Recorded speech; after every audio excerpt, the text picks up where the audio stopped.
Pakistan's F-16 fleet. While we didn't really press our case at that time, we did not. We were being too nice. We thought that if we were to exert pressure on the Biden administration, this could strain U.S.-India relations. No, we should have actually said that what Pakistan is doing is a threat to global security, and that India's efforts to pressure Pakistan to clean up its act is actually good for good for the world. It's not just an India-Pakistan issue. It's actually about international security.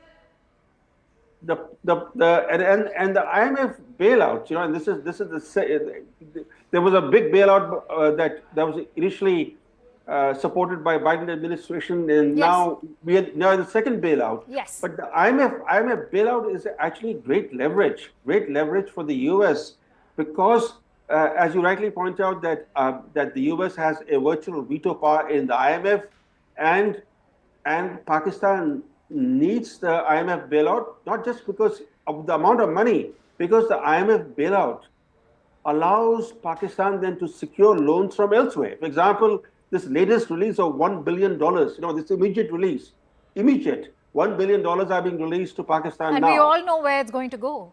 Yes, but more importantly, because of this $1 billion deal, Pakistan now will be able to secure additional billions of dollars from Saudi Arabia and China. They were waiting, China and Saudi Arabia were waiting for this IMF agreement. And now $1.2 billion swap deal with China will go forward, and there will be another major package from Saudi Arabia. All right, I think you've made another very critical point, Lieutenant General Iyer. How do you weigh in on that? That actually does sound alarm bells at the moment, because as we've been talking about, India has also stated it in the IMF that the Pakistani army, the military, has a lopsided sort of sway over the economy in Pakistan and how the funding is going to be utilized. So that indeed is a cause of concern now, even if it is just going to be slightly over $1 billion. I can't agree more with Professor Chalani. It's covered almost all the facets of this bailout. My only point here is whether this bailout came or not. The funds flow from both China and Saudi Arabia, if not through the front door, from the back door, would have continued. But this does give them legitimacy to now push through loans. These are ultimately loans. Like Pakistan, somebody said, Pakistan budget is, every budget tells us what is to be repaid and where the loans are going to come to repay the next year's, next year's budget. So it is a kind of a continuation they are living in. They are living in dangerous situation. No country would like to, have so much of external debt as Pakistan is. Their economy is in shatters. A war of maybe even 15 days is going to make their life miserable. They just cannot afford it. And I am very sure this 1 billion, like Group Captain Augustine said, it is not going to be of much use. A couple of jets going down and this $1 billion worth will, get covered over there. Possibly in the last 4 days, they have taken losses more than $1 billion as it is. But that having said, unfortunately, we are making Pakistan India-centric. And that is something we need to tell the world that the problem is not just going to be in India. Tomorrow, this epicenter of terror is going to bite everybody. Somebody said, keep snakes in your backyard and they're going to come and bite you. This point has to be rubbed into the Americans. 9/11 happened because there were people who were, raised by the Americans in the 80s. They came back and bit them in the late 90s. The same thing can happen through Pakistan in some stage of time. This has to be told to the Western world, and that's why, again, I said, we have to be much more active in the info domain. We have to be ballistic in the info domain. Our people should be able to communicate the points of view, our troubles, and also tell the world what is going to hit them later. We can survive, but will this be harmful to the world has to be told. And the last point I would like to add here is, possibly in the later half of last year and early part of this year, we were too focused on China. Our entire interest was trying to Agree. find a way to de-escalate with China because it was running into the third or fourth year. We were still worried that this is something which, and possibly we neglected Pakistan as possibly something which is not of importance to us. Okay. And I guess because I remember I've been in service and in an operational command, and we were literally only focused towards the north. We are not looking in the west at all. Okay, I guess Captain Vinod, that I want too to led. bring you in. Lieutenant General Iyer and Professor Chalani both have highlighted how India's homework should have begun much earlier, and perhaps we had distractions at the LAC as well, which perhaps kept us more focused on China front. But now that the Biden administration is gone, you have an administration which is more serious about tackling terrorism, something that we can stand by with the arrest or the extradition of the Havorana. What, in your view, could sort of perhaps expedite the US support when it comes to, tackling or exerting greater pressure via institutions like the IMF? Great question. In fact, just tell the viewers, their foreign office, the External Affairs office equivalent of ours, has a separate division which is looking at only IMF loan bailouts and the paperwork and everything. There are a whole lot of people working in that particular department who are only looking at this. Now, let me draw a simile because I'm being a military man. You say you stay across Amritsar, they deploy one division or two divisions of force. Will you keep quiet? You will also deploy one or two divisions of force, isn't it? Similarly, in our external affairs ministry, we should, maybe they will learn a lesson. We should have a separate division continuously working to get these buggers into gray or blacklist, all the time. Career, officers should be working permanently to get these guys, give the guys what they deserve, which is blacklist. Else, it is going to bite us badly. And like Sir said, a couple of years went by when we lost focus on Pakistan, which is we are paying dearly for it. And I'm mincing no words. Even today, I think we are not giving it back to them as much as they deserve it. We can and we should, is my feeling. But then there are better brains taking better calls, so I leave it to their judgment. Otherwise, what we are seeing on the screen, we should not be seeing on the second or third day. No, I agree. Why were we waiting for a 22nd of April to for the situation to have arrived to this point? But Professor Chalani, take a moment to weigh in on the reliance that Pakistan has had on the IMF, which goes, I will again say, it's gone over for decades. 1958, I have the entire list of all the bailout fundings that have gone. And it all began in 1958, 8th of December to be precise. And I can't help but say that, if it is about snakes in the backyards, when will they stop, in fact, harboring these snakes in the backyard? You expect better from the Trump administration. Two things stand out. This IMF bailouts for Pakistan began during the Cold War, when Pakistan was a surrogate of Western powers. So it was easy for Pakistan then to secure IMF bailouts.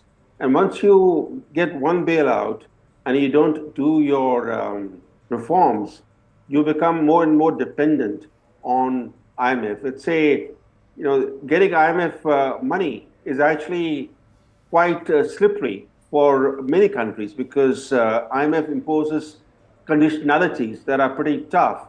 And once you get into the IMF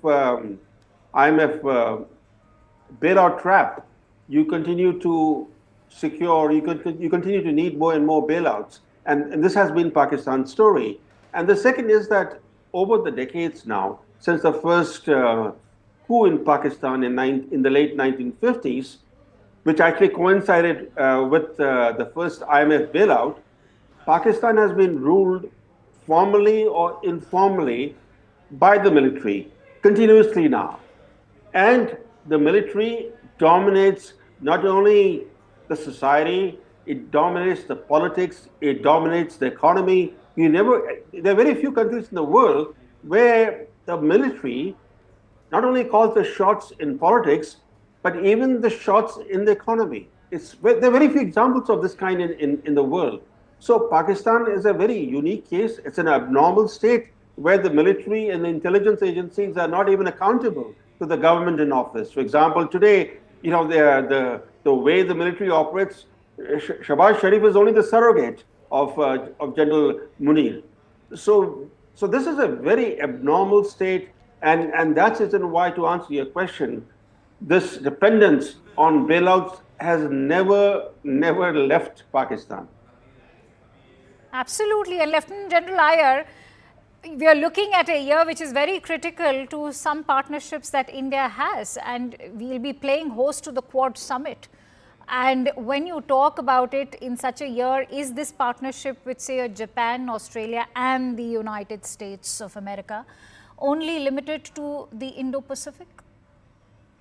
Unfortunately, the Quad is only limited to the Indo-Pacific, and it is China-centric. I'm making no bones about it. That having said, I am looking at a brighter year ahead for three, four reasons. Firstly, the Russo-Ukrainian conflict is almost as good as gone. I guess it's just a period of time when the Americans, because the Trump administration is not going to be as actively involved with the Ukrainians as the Biden administration was. So I see that part of the world order changing in the coming part of this year. So Pakistan's value in supporting Ukraine and being part of the American setup will go down in due course of time. The second thing which Pakistan has done over the last 1 month, and they have been somewhat been able to play it down below the radar. They have been trying to reignite the Middle East by pulling out the Palestinian clause once again. Even I saw even during the PSL games, they had these save Palestine kind of things coming up, or crush Israel kind of things being taken up. I guess we did not catch that. We had wonderful opportunity to play it up, but we did not. There is still an opportunity because Pakistan still relies on a lot of support from the Middle East. It feels that since it makes a cause for the Palestinians, the Middle East, especially the Saudi Arab and the Emirates, will come to its support as far as finance is concerned. Unfortunately, the last few months have seen the Saudis haven't played ball with them in exact manner. I was about to come to that. Yes, go Professor on. Chalani mentioned that possibly after this bailout, there could be a difference. Well, I want to see it to believe. But the way the Saudis have treated the Pakis in the last 6 to 8 months is actually, I'll go back to Group Captain Vinod's analogy, it's just like a beggar.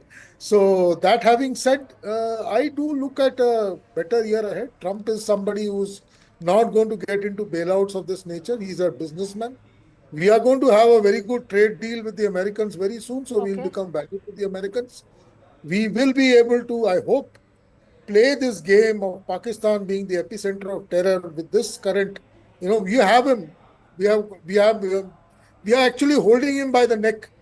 It's a question of how fast and how quickly we are able to squeeze him out and expose him to the world order. And, this $1 or $2 billion is something which is not, very alarming to me. Yes, it was a signal. Had this $2 billion not happened today, this complete CNP, as far as the Comprehensive National Power, which we have applied for the last 2 weeks or so, would have seen its complete domain being fully exercised.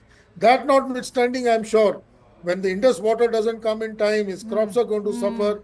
He's going to face a lot of problems. Otherwise, his stock exchange has crashed. So he's into a lot of trouble as it is. I'm sure he's going to face massive floods in this monsoons, because he'll not be able to regulate water, because we are not going to give him any data of the kind of water we are going to release. So his standing crops are going to go down. He's going to face a lot of trouble. I'm seeing bad things happening to Pakistan in the next 5 to 6 months. No, I agree with you, Lieutenant General Iyer, but you know, today is also a wake-up call for India, and that's why Group Captain Vinod, I think when you're talking about global support, glad that Lieutenant General Iyer talked about Saudi Arabia. I want to bring you in on the kind of good offices we share with OIC nations. In fact, just a day ago, we had the foreign ministers from Saudi Arabia and Iran very much in New Delhi. So when you talk about our own consistent engagement with OIC nations through our own economic partnerships, whether it is with Qatar, Iran or Saudi Arabia, even UAE, can we not expect them to also come to our aid and rescue when it comes to exerting pressure via these institutions? Absolutely. In fact, if you look at a decade ago or maybe more, YC willy-nilly was, most of the nations willy-nilly was against India. Today it is not so. In fact, most of them have given awards and such In fact, Prime to Minister our was in Jeddah. He was in Jeddah on yeah 22nd, which happens to be the headquarters yeah of OIC. yeah. So people are, the world is realizing the strength of A, our leader, B, as a country, us, and C, they are able to see that every time the Sharif comes, he's only coming. I feel sad for him. He's only coming with a begging bowl, and there is not much that he's contributing towards OIC as such, except probably, getting an epithet of being a terror factory. And I'm sitting in DC, speaking to many such people. The moment you say Pakistan, the synonym is terror factory, and everyone understands that because post 9/11 things have changed. The focus is totally different. And like Professor said, now post Russia's pullout and post the end of Charlie Wilson's war, the use of Pakistan to West, especially to US, is not much. And especially after they pulled out of Afghanistan, it is actually zilch zero. But yesterday, when Vance said it is the war between them and we have nothing to do, I knew then that the bailout is coming. That I knew then that Vance has not stopped it. Probably he or his people have given the go-ahead for the money. And like General Iyer said, it is a signal, it's not the money. Had we succeeded in blocking this money in for next couple of days, probably things would have been different. Now, on this high that I got the money, maybe it'll continue for 1 or 2 more days. Over to you. So despite the austerity, inequality, poverty and the debt, Professor Chalani, they continue to fund terrorism. So where have been the failings, if I were to say? I know if we were to begin from our own home with India, you've always maintained how we've lacked a strategy or a policy, a consistent policy towards Pakistan and terrorism sponsored by Pakistan. So where have the failings been, especially from our end? If you look at successive governments in India, you've never had a consistent Pakistan policy or a consistent China policy. Every prime minister who takes office seeks to reinvent the foreign policy wheel. I'll give you some examples. Vajpayee, he came to office, he took a bus to Lahore, he thought he could befriend Pakistan. Then, few months later, he publicly bemoaned that his bus to Lahore got hijacked to Kargil. He did not learn from his predecessors. He thought he could actually do what his predecessors had failed to do. Then he tried his luck with China. Again, he tripped. But that did not discourage him. In his last year in office, he again sought to befriend Pakistan. Then came Manmohan Singh. He made his peace overtures to Pakistan. And in return, he invited the horrific Mumbai massacre. And we did not even impose any cost on Pakistan for the Mumbai terrorist attacks. Then comes Modi. He lands in Lahore unannounced in late 2015. In December 2015, he thought that where Manmohan Singh had failed, where Vajpayee had failed, he could actually achieve friendship with Pakistan. And do you know what happened after he went to Lahore? The Pakistani military establishment was enraged that they thought that Modi was conspiring with Nawaz Sharif, the then prime minister, and so in response they staged a series of major attacks in India, starting with Pathankot. And to investigate the Pathankot attack, we invited the ISI to come and join the investigations into the attack that the ISI had staged. So you can look at this just recent history, how successive prime ministers have not had a consistent Pakistan policy, and if I could, even describe how they have not even attempted to have a consistent China policy. So, to a large extent, the problems that we are facing with Pakistan and with China, to some extent, they are because of our own failures. I think that's a very valid point. Lieutenant General Iyer, in January this year, in fact, to be precise, we were learning of these long-range ballistic missiles being prepared by Pakistan. That also led to sanctions being imposed by the United States. But how far did that go to curb Pakistan is what one is left wondering right now. Because remember, when the war began in Ukraine, Russia was sanctioned massively, their assets were frozen, and that also went to an economic level. We've not seen the same happen in case of Pakistan. Because Russia is, endowed with a lot of resources. When Russia was sanctioned, there was a feeling that Russian oil and gas will not get sold in the world, and Russia of course, will be. they didn't get impacted. So they managed to work around the system. And Russia was much stronger a nation than Pakistan. We can't compare sanctions on Pakistan with sanctions on Russia. That is one. Secondly, I don't think the sanctions. They actually gunned for Russia, which I don't see happening for Pakistan when it's a fact that they are harboring terrorism. Because, like Group Captain Vinod said, Pakistan is not anti-West. You must understand that. Till the time the West feels threatened by Pakistan, they will not go the whole hog. They'll make noises, all right. They'll say, we'll sanction you, we'll cancel your loans, we'll put you on the grey list. In my mind, Pakistan should have been in the blacklist 2 years ago. Pakistan should have been in the blacklist way back in 2011 when Osama bin Laden was found within 10 kilometers of the Pakistan military academy. There was no reason, and it was not that Americans found him one day. They knew about it for more than a year and a half before they actually went in and got him out. So it is something which we have to possibly make a little more noise.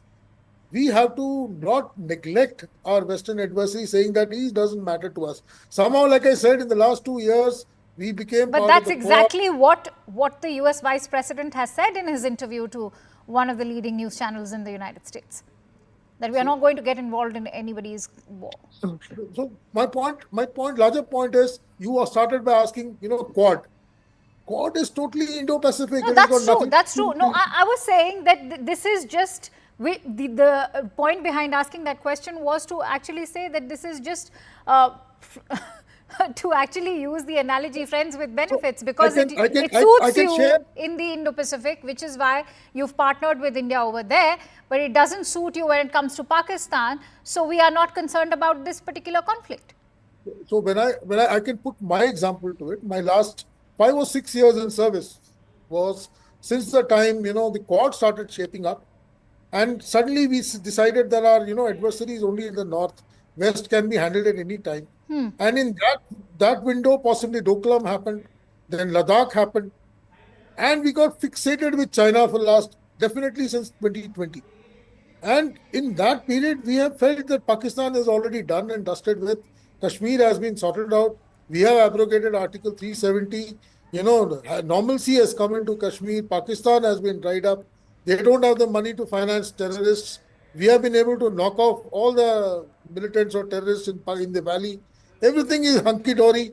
In fact, last year, we were, going gaga about the kind of, tricolors floating everywhere in Kashmir. We actually neglected Pakistan and his hold in some kind of such freak events inside Kashmir. And he's been able to, call the bluff and put us into a position that we are in today. I guess we need to ensure that all our, vulnerabilities are taken care of with equal amount of importance. And we can't just concentrate on one part of the world and be part of a world body just because the world feels that China is the next threat. All right. I feel, yeah. I think you expanded it well. Group Captain Vinod, if you were to look at sanctions coming in from the United States, that's precisely the hypocrisy that I'm talking about. Whenever it comes to nuclear armament, that is a direct threat to the United States, but not terrorism.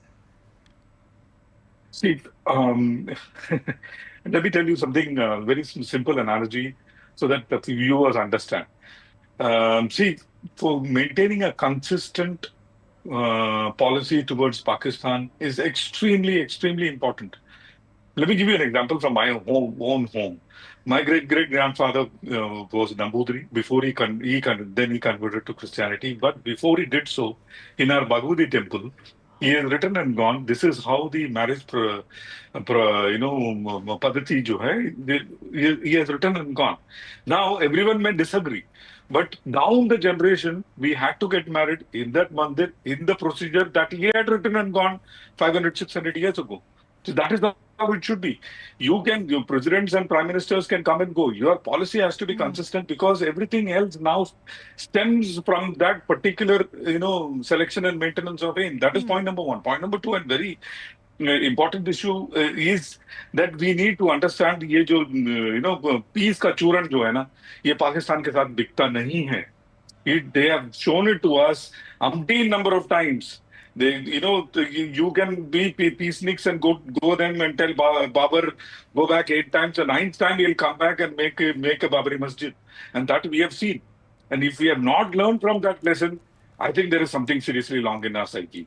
We have to, change our thought process that the peaceniks and peace ka churan does not work with Pakistan. Pakistan understand, Garhwali mein wife se Garhwal mein कहावत है. थोड़ा मारे बहुत रोए बहुत मारे चुप तो इनको ना बहुत मार के चुप कराना पड़ेगा. That's the only way they will learn. There is no other way they will learn.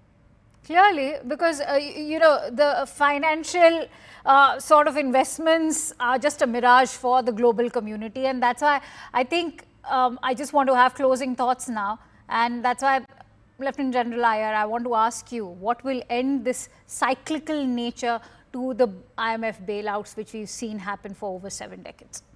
Before that, I just want to add one thing to what Group Captain said. When Pakistan lost the 71 war, they never accepted that loss. They have been trying to find at least one small occasion when they can, redeem it. Unfortunately, whatever they tried, whether it was Zia or thereafter it was Musharraf or now this gentleman, they never forget it. It's something I equate it with India beating Pakistan in ICC cricket matches and always beating them in all wars that they have fought with us. They can never win. As far as the IMF bailout is concerned, I felt had this bailout not happened today, he would have had to off-ramp it in a day or two. He had no other choice but to get off the horse. At this state, he could not survive. This particular victory of sorts which he will claim. Yes. I am sure DGISPR is going to go gaga about it. All his briefings will be talking about, how the world order does not see Pakistan as a terrorist state, that he's been able to get, vindicated by getting the bailout. And that's why I was highlighting that it's beyond just $1 billion, There are ramifications to it. The only good thing that happened is we didn't vote against it, we abstained. That was one way of, registering our protest, but not because otherwise we would have given even more scope to try and tell people that look who voted against us. Abstaining a vote does not mean that you're necessarily against. I feel next 2 days he's going to have the upper hand and we should be prepared for it. We have to find ways and means to put him down again. It's like a wrestling match. I'll have to leave it at that since I'm running short of time. But many thanks to you, Lieutenant General Iyer and Group Captain Vinod, and also Professor Chelani. It has been a pleasure to have you on this discussion. And before I call it a wrap, CNN News 18's Zaka Jacob spoke to India's former envoy to Pakistan, Satish Chandra, on the internal turmoil inside Pakistan amid the escalating tensions at the border. Can Pakistan afford a war with India? Listen in. I'm now joined by former diplomat and former Deputy National Security Advisor, former High Commissioner, Mr. Satish Chandra. Ambassador Satish Chandra, thank you very much. You speak very rarely to television channels, so thank you very much for joining us here on CNN News 18.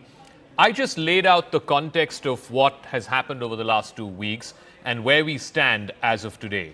What is your best assessment of what the situation is right now, and more importantly, where do you see it moving over the next 24, 48 hours? Good to be with you, Zaka, on your channel. It's a pleasure to interact with you.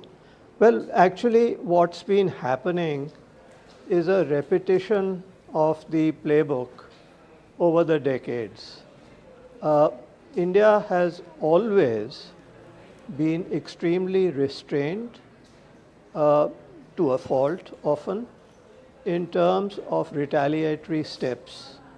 I think all of us are very well aware that we have been targets of terrorist actions by Pakistan, and in most cases we have not retaliated, and I think that's been a fault and perhaps has encouraged Pakistan in the belief that they can literally get away with murder.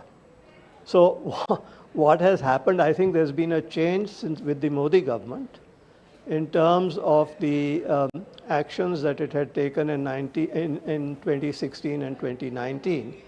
First the surgical strikes and then Balakot. And this has gone a notch higher in terms of depth at which we have struck across Pakistan in retaliation for the Pahalgam attacks. And it's been nine camps which has been struck, both in some in POK and some in Pakistan, Punjab. The most notable being Muridke and Bahawalpur, where the terrorist camps were taken out. But as you mentioned ab initio, and as has been underlined by the government of India, that our action was, the kinetic action, was extremely restrained in terms of the fact that we did not hit the military, the Pakistan military, which many feel perhaps we should have, but we did not in the interest of being extremely restrained. We only went for the proven terrorist hideouts from which terrorists had been attacking India from time to time, and also during the Pahalgam incident. Now, the Pakistani reaction, as you indicated, rightly so, has been escalatory, openly, blatantly escalatory. And I do recall from the times when I was in Pakistan, and in fact it is documented, that then Air Marshal Ashgar Khan had said that all the wars with India by Pakistan were initiated by Pakistan. So let's be very clear, I am not surprised, because I have dealt with Pakistan for much of my life, that this is the standard playbook of Pakistan. They will escalate, they will lie, they will try and say that India is escalating, whereas the contrary is correct. Just like they keep saying that they are really had nothing to do with terror, and I think everyone knows the score on that, not only India, but the rest of the world. So I don't need to say anything more on that score. But the escalation towards what end? Now, when India did the operation and it said, look, we're taking a non-escalatory step, and underlined, the army statement underlined, we're not targeting any military installations, we're not targeting civilians. I thought that was an exit option or an off-ramp for the Pakistani army. But by doing what they did last night, and clearly, as you said, it's an escalatory step, what are they trying to achieve? I think you must understand two things that are happening in terms of dynamics in Pakistan as I read it. Number one is that the army has lost face in terms of what happened because of our strikes, and they want to prove a point. The army is also very badly divided. In fact, the whole country is divided. So they are trying to somehow, in some way, established that they are one up on India. That is the endeavor, and they are not going to succeed. And the second point, which is more intrinsic, and I am sorry to say that unfortunately, many of us in India have failed to read Pakistan right. I mean, there is a whole army of people in India saying we must engage dialogue with Pakistan. Yes, that's correct, if Pakistan were a normal country. And again, I will merely relate a conversation or some conversations that I had during my stint in Pakistan as High Commissioner in the 90s. And when I spoke to some people whom I knew rather well within the system, and I said, look, by creating these terror camps, you are actually going to end up hurting yourselves. And in fact, Hillary Clinton also said later on, much later on, something to similar effect. Yeah. Well, what was the reaction I got? And that's what made me absolutely very, very pessimistic about the future of our relationship. The response was, we don't care as long as it hurts India. So that's the game that they are playing. But, you know, clearly they are not going to, in quotes, win this. Mm-hmm. Because what we have seen in the last 3-4 days is that they are getting and continuing to get a lot of egg on their face. Okay. And if I may go off script a little bit from your query, mm-hmm. I think that this could be very easily sorted out if the international community appropriately pressurized Pakistan. You know, they are going around the world with a begging bowl. Correct. And if assistance was stopped, this Pakistani foolishness would also stop. It would be temporary because this is the use of terror against India is a default option as far as Pakistan is concerned. And Zaka, I'll be prepared to discuss with you on a much longer show as to what really we should be doing over long term with Pakistan. I just want you, since you mentioned international community and the leverage that the international community has on Pakistan, tonight there is the IMF meeting which will decide whether Pakistan gets a tranche of, I think, about a little over $1 billion from the IMF. That is straight up leverage. Why is the international community not saying that, look, we're not going to give you this money until you correct your behavior? You are absolutely right. If this is the 25th time, I believe, that Pakistan has gone to the IMF for bailout. They are living from barely hand to mouth. And it's not only the IMF. It is our friends in the Middle East as well, the Saudis, UAE, and you name it, who are, I'm not going to talk to the Chinese because they have another ball game at play. But the rest of the world, yes. If they were to tell Pakistan, you continue this and you're not going to get $1 more, you'll see this stopping. And, but this is the reality with the international community. That's how they are playing it. It's unfortunate, but this is a reality. And I have always believed that at the end of the day, it is up to India which will have to sort this out with Pakistan itself. Yes, we should do what we are doing. I know we are also going to be, because we are prominent members in the IMF and the World Bank and so on, and in the international community, and our weight is much, much greater than what it was at the time when I was in Pakistan in the 90s. Mm-hmm. And so we will have a say, and we must have a say. But I may also add something which people may not have paid so much attention to, which is what I have long advocated, that actually, at the end of the day, we have used our Brahmastra, which is keeping the Indus Waters Treaty in abeyance. This is something which I have been advocating in somewhat similar form over 2 decades plus. And I think that is what will ultimately make Pakistan, in the longer term, even the medium term, bend. They will have to do that because otherwise that country can be destroyed. All right, and just one final word again on the international community and the IMF meeting, because the United States is the single biggest country which has most weightage at the IMF. They have 17%. Anything above 15% means that they have a veto power. Yes. And today you must have heard what the US Vice President J.D. Vance said. This is not our fight. We're not going to intervene. It's up to India and Pakistan to sort it out. Why do you think the US is taking a sort of hands-off approach? Well, frankly, I didn't see that statement, but what you say, you can interpret it in many ways, which means that we are not going to intervene either against you. And in the past, pressures have been brought on India as well. So I'm not terribly unhappy, frankly. This is my personal view about it. And they have said this, but behind the scenes, it remains to be seen whether they can and they should. In fact, I think they must.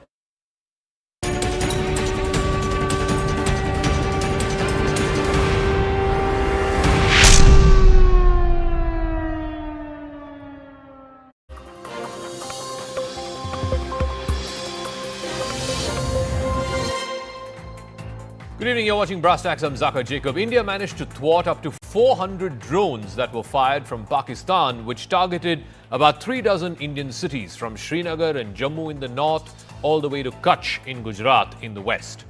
Today, the Indian government named some of these drones and said that they were of Turkish origin, made by Turkey. Clearly, India is putting not just Pakistan but also Turkey on notice. And that's not all. India has also revealed how Pakistan had taken the cover of civilian air traffic to launch its drone swarms last night. In fact, at the press conference jointly addressed by MEA and MOD officials, it was revealed that there was one flight from Dammam, which was coming to Lahore, entered Pakistani airspace a little past 8 o'clock in the evening, and then the time that it spent in Pakistani airspace from Karachi to Lahore, where it eventually landed at a little past 9 p.m., that window was used by the Pakistani military to launch these drone swarms across the Western Front.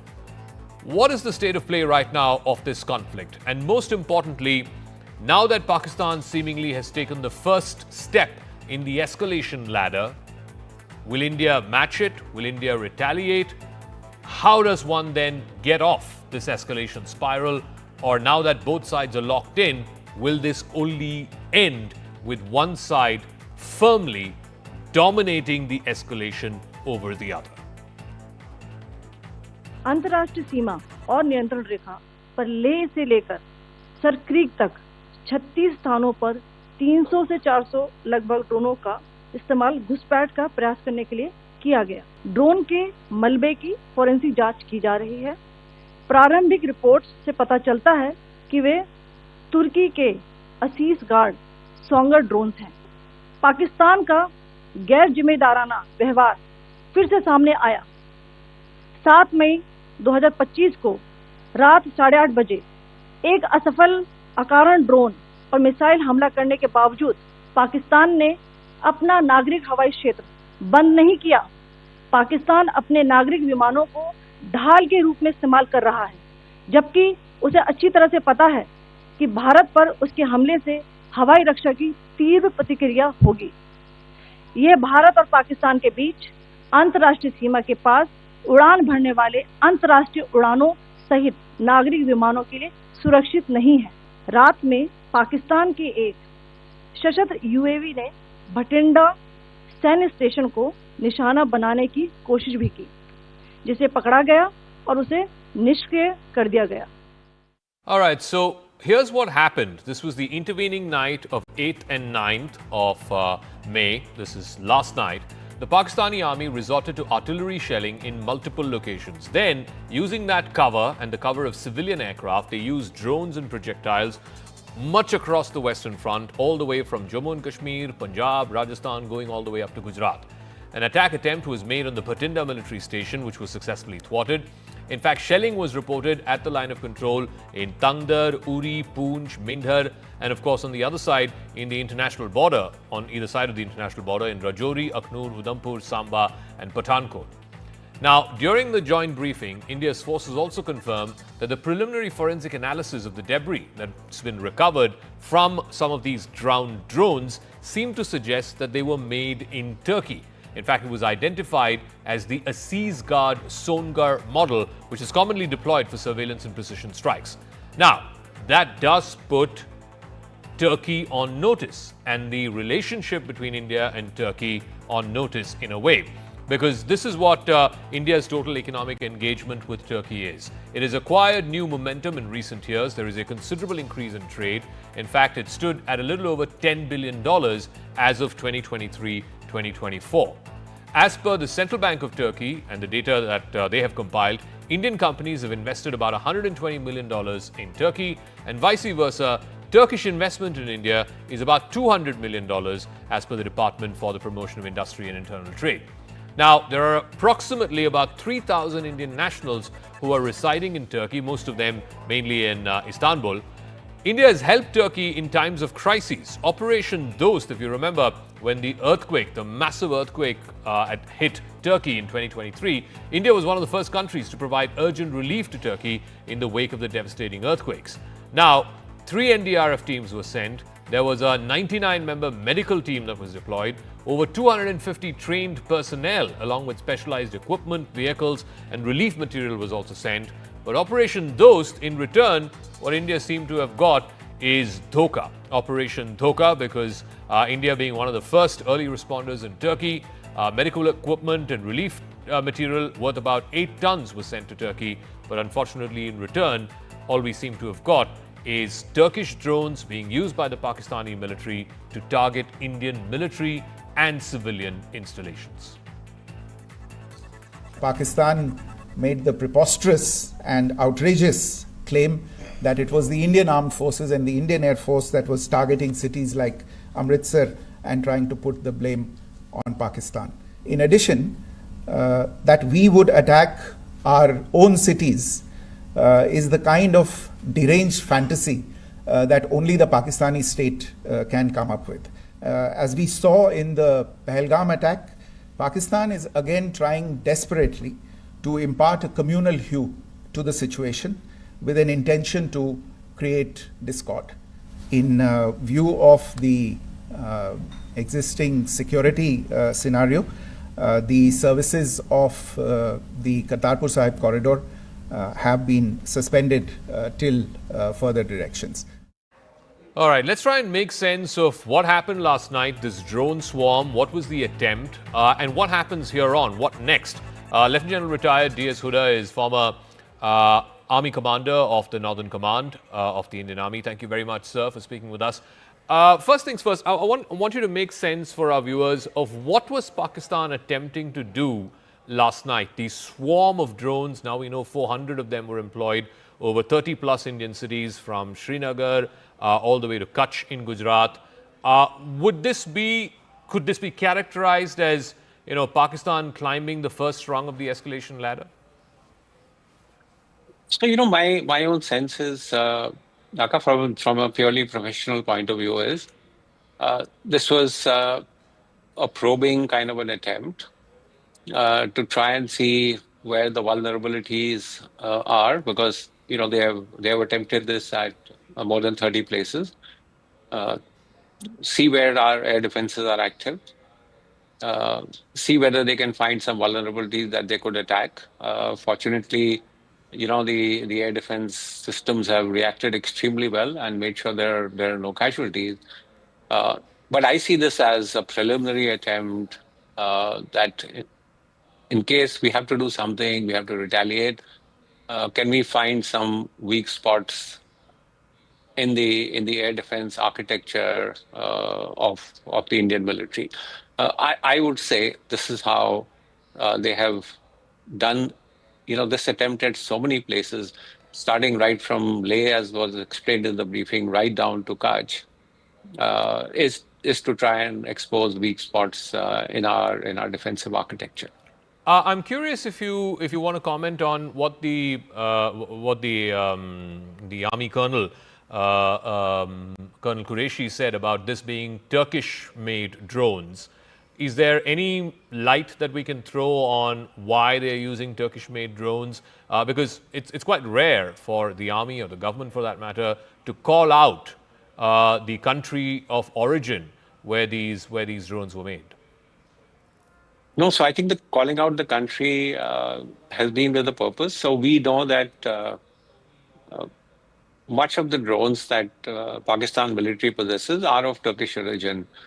And I think if you look at the statements that have come out, after Pahalgam and after India carried out Operation Sindoor, two countries stand out for their sort of unequivocal support to Pakistan. One is China, which I think has still been measured in their statements. But Turkey has come out very, very openly in support of Pakistan. This is not the first time. So I think for India to call out Turkey for the kind of support they are giving to Pakistan, both military support as well as diplomatic support, I think it's a deliberate sort of step by the Indian government to call out the Turkish government. I was also curious. I don't know if you felt the same way.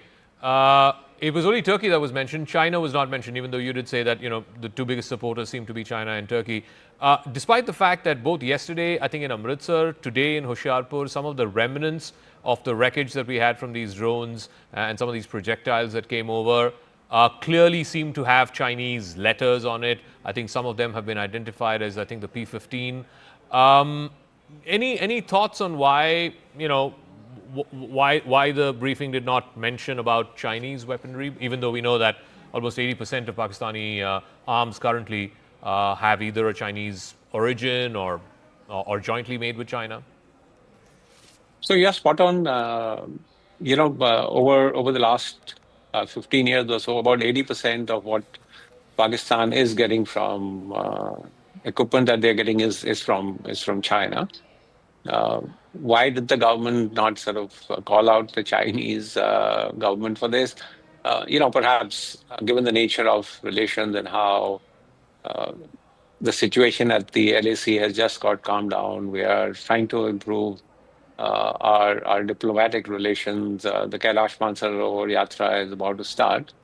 Perhaps, I mean, those are the reasons. But as I said, Turkey has come out very strongly, very openly in support of Pakistan, and I think it's right for the government to call out the Turkish government on that. So General Huda, I want to know what your thoughts are on what happens next. Now, yesterday was this drone swarm, like you said, it was some kind of a probing mission, some kind of an expedition to see, if there are any weaknesses in India's air defenses.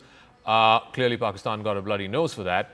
But these were all drones or projectiles without any explosives, without any kind of warheads attached to them or explosives attached to them. Is the next step going to be that they will have projectiles or drones with explosives, and then what happens after that? I mean, do we progressively go up the ladder? You have short-range rockets and missiles, and then eventually start scrambling fighter jets and so on. Is that the trajectory? See, I see that as the trajectory. If we think that what Pakistan has done last night and the fact that we've countered them is an attempt to sort of de-escalate the situation, I would sort of be cautious about making that assessment. I do see, and we should be prepared for further action from the Pakistan military. Now, what form and shape it takes, whether armed drones are used, and they could well be used in a standoff role, or Pakistan attempts to use aerial power. We are already seeing extremely heavy firing that's happening on the line of control. So my own sense, and I could be proved wrong, is that it's going to heat up a little more before it cools down. So how far up the chain can they go? I mean, I stopped at scrambling jets, but what after that? I mean, do they start moving your mechanized divisions, your armored divisions? Eventually, do they start moving infantry? I mean, at what point of this ladder do both sides get off? And what does it take for Pakistan to get off? Because I think it's clear that, at least from whatever publicly the Indian government officials are saying, we are only responding to what they're doing. Absolutely. We've said that we do not wish to escalate this. However, the Pakistan military would be under tremendous pressure to show some success. I mean, they have been struck in their heartland, which is Punjab, and they would be under tremendous pressure. That how are you going to respond to that? Having said that, I also think they'll be cautious about. Look, we don't want this to escalate to such an extent, which could lead to what is an absolute ruinous war for them. And so, and again, we can only speculate. I would think, some sort of a demonstrative attack to say, look, we have this capability and capacity to respond to, the Indian attack that has happened. We have not just quietly stood by and accepted what India has done. You could see some demonstrative kind of a strike, a demonstrative kind of an attack to say, look, this is what we can do. Does that provide an off-ramp, for both countries? Really, my sense is the ball is completely in Pakistan's court. And they have to now take a decision as to whether they want to escalate this further or they want to sort of calm it down. All right. So, depending on what they do is, I think how we will see this crisis play out. All right, General Huda, it's always a pleasure listening to you, your thoughts and your perspective. And I think, you would have enlightened a lot of our viewers because everybody's curious to know, I mean, are we at the brink of full-fledged war? What happens next? Thank you very much. Thank you. Thank you. Thank you. Okay, so what happened last night? We know that there was these swarm of drones, close to 400 of them, 36 different cities in the northern and western part of India were targeted. But how were they thwarted? Not one of them ended up damaging. There were certainly no, casualties in terms of injuries to folks or even fatalities for that matter. But what exactly did India use in its air defense system to thwart these attacks? India, of course, has a huge edge over Pakistan when it comes to the air defense system. So the L-70, which is developed by the Bofors company, the Bofors Arms company, produced under its license here in India. It's a 40mm gun. It's modernized with radars, electro-optical sensors. It also has an auto-tracking system. And at one given point of time, in a minute, it can fire anywhere between 250 and 300 rounds. It's got a range of up to 4,000 meters, that's 4 kilometers. The L-70 also excels in anti-drone warfare, saturating the sky with predictive fire, and making it effective against exactly what we saw last night, these drone swarm attacks. Then you have the Shilka, which is a self-propelled system. It's like a self-propelled gun, like your SH howitzers.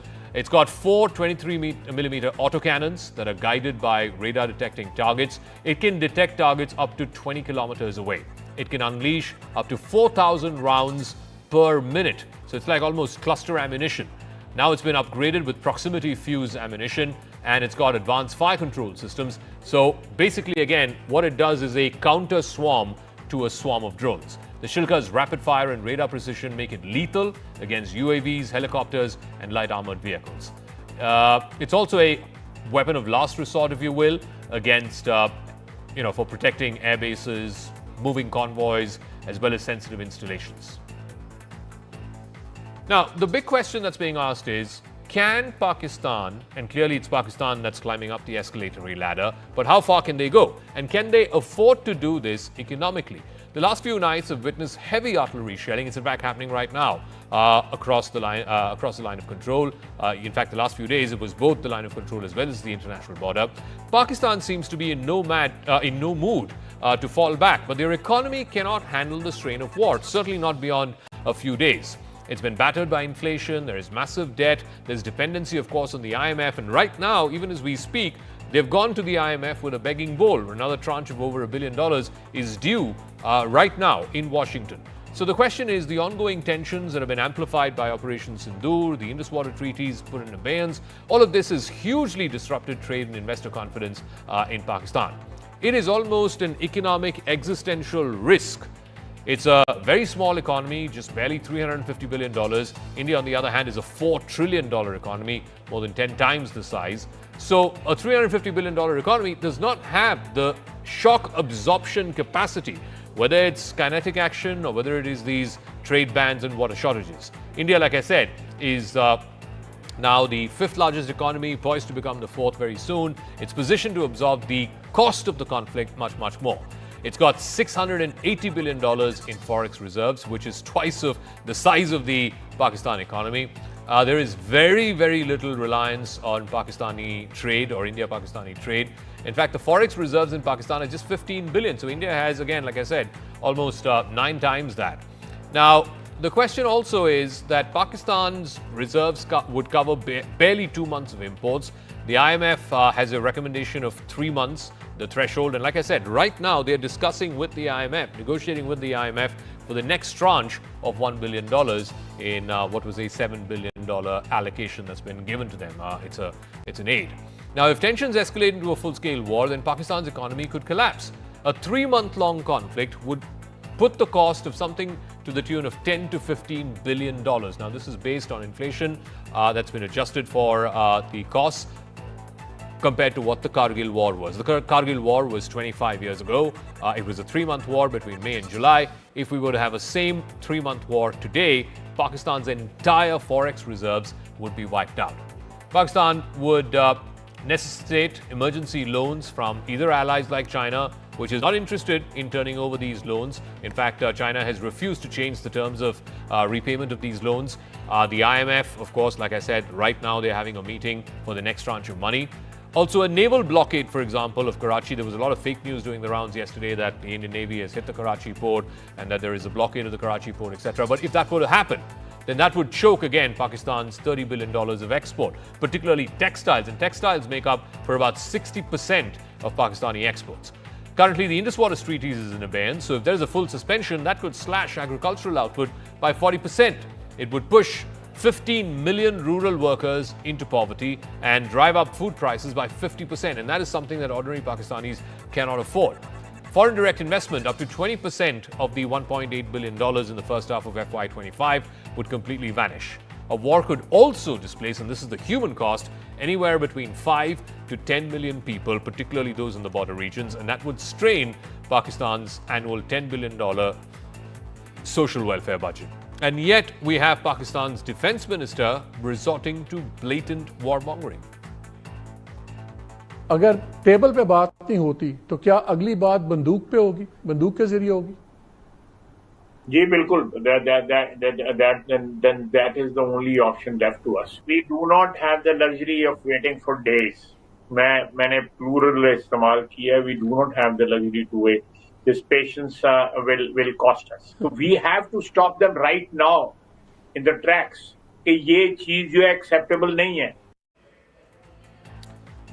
All right, let me go across to Mr. Mukesh Aghi. He's the founder, of course, of the US-India Strategic Partnership Forum. Thank you very much, Mr. Aghi, for joining us. The US seems to be watching from the sidelines right now. We had comments from President Trump, a few days back saying this is between India and Pakistan. They've been fighting for 1,000 years. J.D. Vance yesterday, in his latest remarks, said this is none of America's business. How do you view that? Why is America taking this sort of hands-off-ish approach?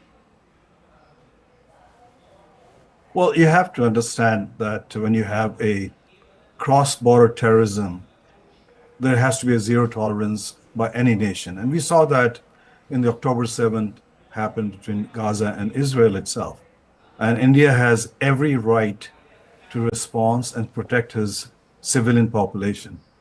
Now, as far as the current situation goes, we believe that India has given a response to that terror aggression. And it's up to Pakistan now to have some kind of an exit ramp to be able to manage the current situation. Because a long-term war is not sustainable for Pakistan economy, whereas India, yes, can sustain this up to certain length itself. And the view in the Washington, D.C. is this is not our dog in the fight between India and Pakistan. They should be able to manage this. And that's where the position the U.S. government is taking for time being. I'm curious about that because this position that America has taken that America does not have a dog in this fight. But if you look at past conflicts, Kargil, even 2019 Balakot, America played a very, very important mediatory kind of role, if not an interventory kind of role, to try and diffuse the situation. This time around, it's a bit hands-off-ish. I talked about what President Trump said, what Vice President Vance said. It's basically the message that seems to be coming out of Washington is their fight, let them figure it out. No, I don't think so. I think you have to understand. Earlier, it was the U.S. which would intervene and bail out Pakistan. Uh, at this stage, I think India is, I call, fed up with cross-border terrorism. And earlier it should be okay. India would punch, Pakistan would punch back, and then there will be exit ramp for both countries, and we manage that. But now I think India is saying enough is enough, and we have to stop this. This can't continue going on. And Washington seems to agree from that perspective, saying, okay, guys, you manage it. So while US may not be able to influence so much, but the Chinese, the Turks, the Persians, the Saudis can play a pivotal role trying to counsel Pakistan. This is the wrong direction to go, both from a global perspective and from a regional economic perspective also. One of the things that, India has been talking about, and right now they are meeting in Washington, D.C., the IMF will be negotiating with Pakistan, or the other way around. Pakistan will be negotiating with the IMF to release its next tranche of $1 billion.